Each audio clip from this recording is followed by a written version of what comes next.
Essa criatura é um parente extinto de cavalos e rinocerontes conhecido como Calicotherium. E essa outra criatura também é um Calicotherium. Embora pareçam bem diferentes, essas duas criaturas viveram no mesmo tempo e nos mesmos lugares, e eles faziam as mesmas coisas. Ambos são intimamente relacionados e desenvolveram adaptações altamente especializadas que os ajudaram a explorar sua principal fonte de alimento, as folhas das copas das árvores. O primeiro animal é conhecido como Calicotherium e acabou tendo braços enormes e andando sobre os nós dos dedos como um gorila.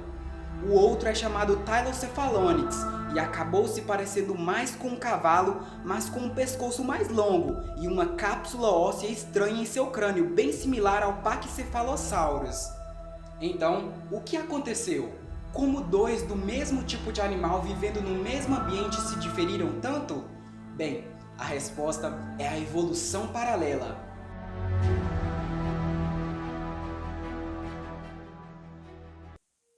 Você não pode falar sobre a história da vida sem falar sobre a seleção natural.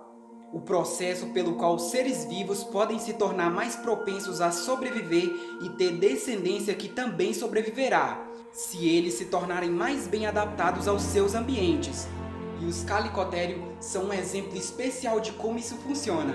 Antes de se divergirem em diferentes tipos, os Calicotherium apareceram pela primeira vez na Ásia em torno de 55 milhões de anos atrás, durante a época eocênica do período Paleogeno. Com o tempo, eles logo chegaram na América do Norte, Europa e finalmente na África. Durante o Eoceno, as florestas tropicais foram generalizadas e se tornaram lar de um grupo novo de herbívoros, animais com cascos chamados perissodátilos, que hoje inclui cavalos, rinocerontes e antas. E o mais interessante é que perissodátilos significa dedos ímpares, e todos os animais desse grupo têm crucialmente dedos ímpares nas patas. Mas no início, o Calicotherium tinha cascos. Embora seus cascos estivessem divididos em dois, no fim do Eoceno eles foram substituídos por algo novo: garras. Agora, garras em comedores de plantas são bastante raras e vemos em poucos animais herbívoros, como é o caso das preguiças gigantes. Os Calicotherium são herbívoros, e sabemos disso porque seus dentes traziam os caroços distintos e arranhões especiais para quem é comedor de plantas, e também cascas e galhos. Então, em vez de usar sua garra para cavar, provavelmente eles as usavam para chegar nas folhas mais saborosas que ficavam no alto das árvores, um tipo de preferência alimentar que vemos em poucos animais herbívoros. Então, há 40 milhões de anos atrás, os Calicotherium haviam chegado em um plano corporal otimizado para se alimentar de uma fonte que poucos animais alcançavam. Mas a partir daí, as coisas tomaram outro rumo. Logo após os ancestrais dos Calicotherium terem desenvolvido garras, eles começaram a seguir diferentes caminhos na evolução.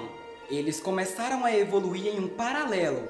Enquanto um grupo se tornou bons para puxar as folhas para comer e tiveram mais sucesso, cerca de 30 milhões de anos, eles já tinham braços grandes e desajeitados, longas garras nas patas dianteiras e pescoço muito mais curto que os ancestrais.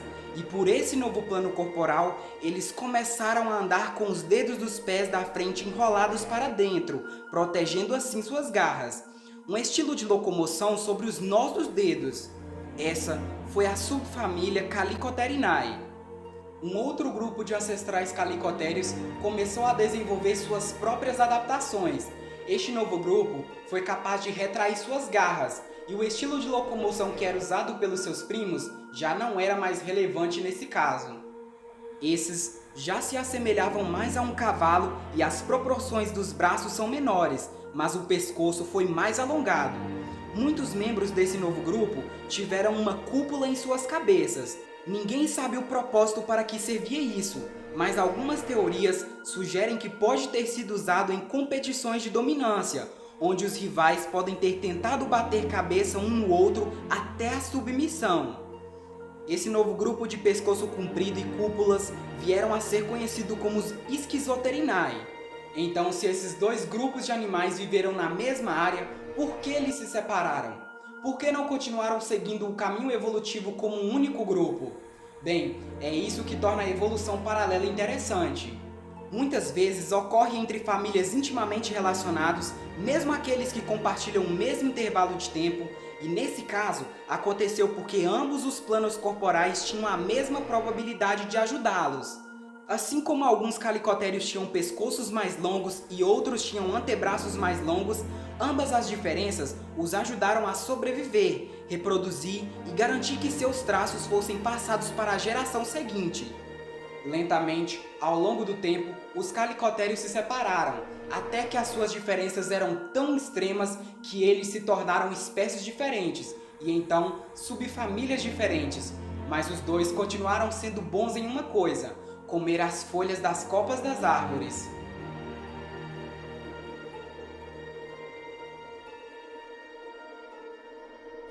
E como aconteceu com toda a megafauna, seu sucesso durou bastante tempo, e apesar de suas especializações, eles não vivem mais entre nós.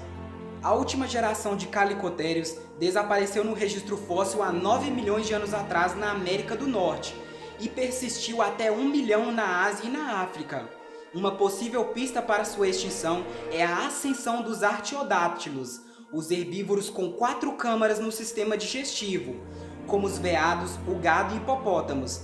Essa configuração digestiva é muito mais eficiente do que o sistema digestivo dos calicotérios, que provavelmente era única. Portanto, o calicotério deveria comer muito mais para obter a mesma nutrição que uma girafa que poderia obter comendo pouca comida.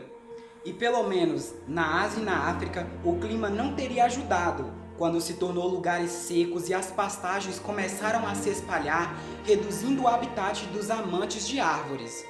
Então você pode tomar a história do sucesso de milhões de anos do calicotério como prova do quão versátil pode ser a seleção natural, e a sua extinção na visão de que quando a pressão de competição estava sobre eles, nem mesmo a evolução podia salvá-los.